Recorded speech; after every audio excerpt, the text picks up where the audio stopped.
जय हिंद दोस्तों, मैं मोहित सर। आज का हमारा टॉपिक है उत्तर प्रदेश पुलिस में पूछे गए प्रश्न। इससे पहले हमारा एक वीडियो आ चुका है, तो आओ स्टार्ट करते हैं आज का वीडियो। एक बागान जहां बिक्री के लिए नकदी फसल उगाई जाती है तो उसे के रूप में जाना जाता है। तो इसको रोपड़ खेती के नाम से जाना जाता है और इसको नकदी फसल भी कहते हैं। और तूर दाल को किस नाम से जाना जाता है? तो इसको अरहर के नाम से जाना जाता है। और अरहर में कई प्रकार के मिनरल्स पाए जाते हैं, जैसे कार्बोहाइड्रेट, लोहा, कैल्शियम, ये पर्याप्त मात्रा में इसमें पाए जाते हैं। निम्नलिखित में से कौन बागान फसल नहीं है? तो यहाँ नहीं आपसे पूछा गया है। यानी बागान का मतलब क्या होता है? एक सिंपल सा समझे तो इसको नकदी फसल के रूप में जाना जाता है या इसको व्यापारिक फसल के रूप में जाना जाता है। इसमें जो व्यापारिक या नकदी फसल कौन है? कॉफ़ी है, आपकी चाय है और काजू है, ये आपकी नकदी फसल है। और जबकि बागान या नकदी फसल कौन नहीं है? इसमें जो मोटा अनाज है वो आपकी नकदी फसल नहीं है। तो इसका जो राइट आंसर हो जाएगा ऑप्शन नंबर डी। मेधा पाटेकर किस आंदोलन से जुड़ी हैं? जो मेधा पाटेकर हैं ये आपकी नर्मदा बचाओ आंदोलन से जुड़ी हैं। लेकिन चिपको आंदोलन से कौन जुड़ा हुआ है? तो सुंदरलाल बहुगुणा और चांडी प्रसाद ये आपके चिपको आंदोलन से जुड़े हैं। और मैती आंदोलन से कौन जुड़ा हुआ है? ये आपके कल्याण सिंह हैं, कल्याण सिंह रावत, ये उत्तराखंड से है। यानी कि मैती आंदोलन कहाँ से संबंधित है? उत्तराखंड से। इसके जनक कौन है? कल्याण सिंह रावत। और मैती का मतलब क्या होता है? यानी कि शादी के समय दूल्हा और दुल्हन फलदार वृक्षों का रोपण करते हैं। यानी कि मैती में पश्चिमी घाट बचाओ आंदोलन ये किससे कौन संबंधित है? यानी कुमार कला नंद मणि ये आपके पश्चिमी घाट आंदोलन से संबंधित हैं। सल्फर डाइऑक्साइड कहाँ से उत्सर्जित होता है? कपड़ों मिलों से, जूता कारखानों से या बिजली संयंत्रों से और बिजली या सब्जी की खेती से। तो जूता कारखानों से ये सल्फर डाइऑक्साइड निकलती है और बिजली संयंत्रों से क्या निकलती है? नाइट्रस के ऑक्साइड। नाइट्रस के ऑक्साइड इससे बिजली संयंत्रों से निकलती है। अगर सब्जी की खेती की बात करें तो इससे मीथेन गैस निकलती है। तो इसका right answer option number B इसका राइट आंसर हो जाता है। निम्नलिखित में से किस खनिज को पीला केक भी कहा जाता है? प्लूटोनियम को, यूरेनियम को, थोरियम को या एल्यूमिनियम को?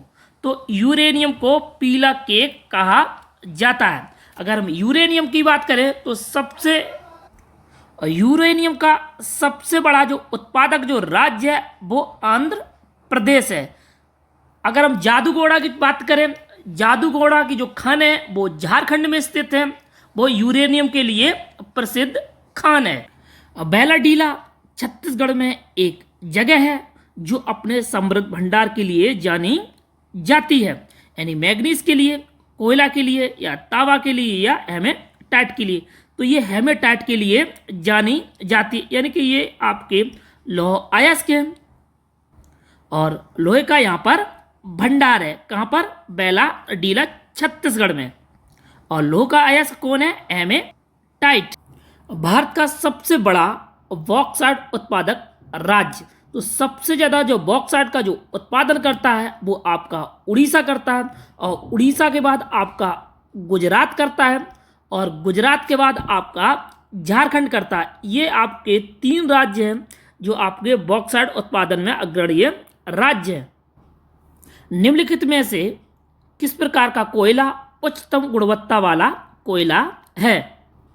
तो सबसे उच्चतम गुणवत्ता वाला जो कोयला है वो आपका एंथ्रेसाइट है और इसमें 80 से यानी कि 90% तक कार्बन की मात्रा पाई जाती है। और इसके बाद आपका आता है बिटमुनस, यानी कि दूसरा नंबर का आपका कोयला है बिटमुनस। इसमें 50 से लेके 80% तक कार्बन की मात्रा पाई जाती है। और इसके बाद आपका आता है लिग्नाइट कोयला, ये इसमें जो कार्बन की मात्रा पाई जाती है इसमें 40 से 50% तक कार्बन की मात्रा पाई जाती है। और सबसे घटिया कोयला जिसे बोलेंगे वो आपका पीट कोयला है, और इसमें मात्र 40% से कम मात्रा में कार्बन की मात्रा पाई जाती है। तो पहले नंबर पर आपका एंथ्रेसाइट, दूसरे नंबर पर बिटुमिनस, इसके बाद लिग्नाइट, इसके बाद आपका पीट। कभी कभार ये सीक्वेंस लगाने के लिए भी दिया जाता है। निम्न में से उत्तर प्रदेश के किस शहर में भारतीय प्रौद्योगिकी संस्थान अवस्थित है? तो भारतीय प्रौद्योगिकी जो संस्थान है वो आपका कानपुर में स्थित है। तो उत्तर प्रदेश में मात्र 2 प्रौद्योगिकी संस्थान है, जिनमें पहला आपका कानपुर में है और दूसरा आपका वाराणसी में है। यानी कि उत्तर प्रदेश में मात्र 2 ही संस्थान है भारतीय प्रौद्योगिकी संस्थान, पहला कानपुर में और दूसरा आपका वाराणसी में। सड़क के किनारे का स्टॉप प्रतीक चिन्ह में होगा वर्गाकार, अष्टकोणीयाकार, त्रिभुजाकार या वृत्ताकार। तो स्टॉप का जो प्रतीक चिन्ह होता है वो अष्टकोणीय आकार का होता है। अष्टकोणीय इस प्रकार का होता है, इसमें स्टॉप लिखा होता है, यानी अष्टकोणीय ये होता है। और जो वृत्त में लिखा होता है उसमें नो पार्किंग, यानी कि पीप को कटा हुआ सिंबल होता है, यानी कि ये वृत्त के आकार का होता है, इसका मतलब होता है नो पार्किंग। और त्रिभुजाकार का मतलब क्या होता है? संकीर्ण रास्ता। इस प्रकार का जो सिंबल बना होता है वो संकीर्ण रास्ता का होता है। और वर्गाकार क्या होता है? वर्गाकार में आपकी पी बनी होती है और यहाँ पर 4 व्हीलर छपी हुई होती है, और उसका मतलब होता है पार्किंग। निम्न में से कौन सा जानवर भारत में स्थानिक प्रजाति, वो जो जानवर केवल एक ही भौगोलिक क्षेत्र में रहते हैं का उदाहरण नहीं है? यहाँ नहीं है पूछा है, किसी एनी पर्टिकुलर एरिया या भौगोलिक क्षेत्र में नहीं रहते, वो कहीं पर भी मिल सकते हैं। तो वो कहीं पर भी जो आपका मिल सकता है वो आपका गाय है। और जबकि एक इंडिविजुअल स्थान पर, एक भौगोलिक क्षेत्र पर आपका गैंडा है, बंगाल टाइगर है या मिथुन, ये आपके एक स्थान पर आपको मिलती हैं। 2011 की जनगणना के अनुसार उत्तर प्रदेश के किस जिले की जनसंख्या सबसे ज़्यादा है? तो सबसे ज़्यादा जो जनसंख्या है वो आपकी इलाहाबाद की है, और सबसे कम जो जनसंख्या है वो महोबा की है। किसकी है? महोबा की सबसे कम है, और सबसे अधिक आपकी इलाहाबाद की है। निम्नलिखित में से किस केंद्र शासित प्रदेश की साक्षरता दर सर्वाधिक है? तो यहाँ पर आपके केंद्र शासित प्रदेश पूछे गए हैं। अगर राज्यों की करें बात तो सबसे ज़्यादा जो साक्षरता है वो केरल राज्य है, ये आपका राज्य है। लेकिन केंद्र शासित प्रदेशों में अगर हम बात करें तो सबसे ज़्यादा आपके लक्षद्वीप की साक्षरता दर सबसे अधिक है, और इसकी साक्षरता जो दर है वो 52.28 है। 2011 की जनगणना के अनुसार जन्म के समय किस राज्य में आयु संभवता सबसे अधिक है? तो ये केरल राज्य की जो आयु संभवता है वो सबसे ज़्यादा किसकी है? केरल राज्य की। और सबसे कम जो आयु संभवता है वो आपकी उड़ीसा की है। किसकी है? उड़ीसा की है। और जीवन अगर प्रत्याशा की बात करेंगे वो सबसे ज़्यादा जीवन प्रत्याशा है केरल राज्य की ही है।